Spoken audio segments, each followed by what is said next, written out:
Zamyslíme sa nad významom posolstva. Vy ste náš list, ktorý sa nachádza v knihe 2. list Korinťanom kapitola 3. List môžeme považovať za priame vyjadrenie toho, čo držíme v našich srdciach. Písmená sú prostriedky na vyjadrenie toho, čo je v srdci človeka, čo nie je možné vidieť vizuálne. Dnes by naša povaha, charakter a osobnosť ako kresťanov mala plne odrážať veľké učenie Biblie.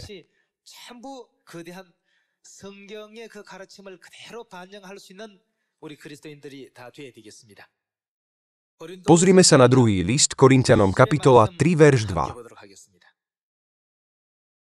Vy ste náš list napísaný v našich srdciach, ktorý poznajú a čítajú všetci ľudia.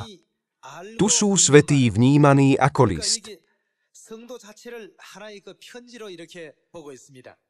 Veď je zjavné, že ste Kristov list, ktorý sme my vyhotovili, napísaný nie atramentom, ale duchom živého Boha. Nie na kamenných tabuliach, ale na živých tabuliach srdca.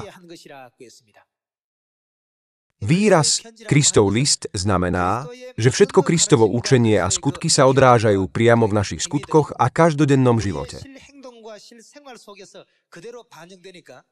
Jednoducho povedané, byť kresťanom znamená stať sa chodiacou Bibliou.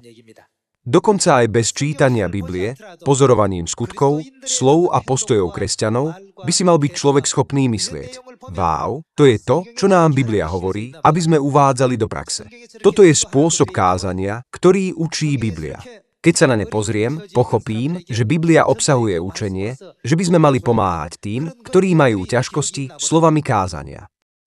Týmto spôsobom by ľudia mali mať možnosť učiť sa učenie Biblie cez nás.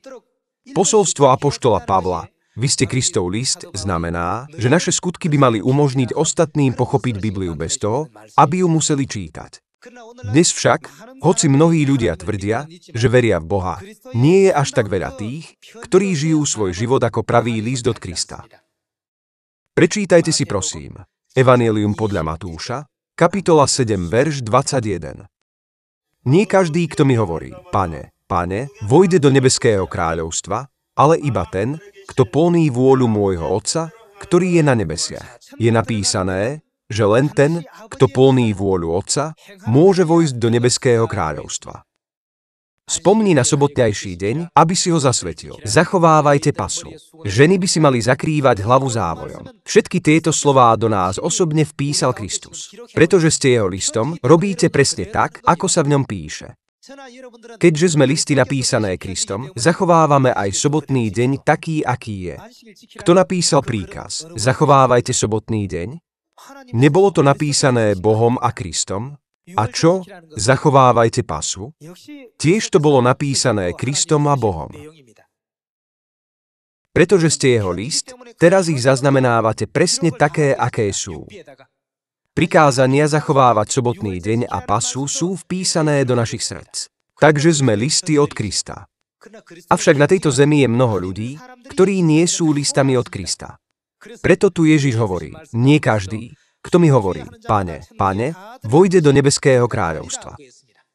Aby sme mohli konať na základe Božích slov, musíme ich mať najprv v srdci. Iba tí, ktorí majú v srdci Božie slová, sa môžu hýbať a konať podľa slov.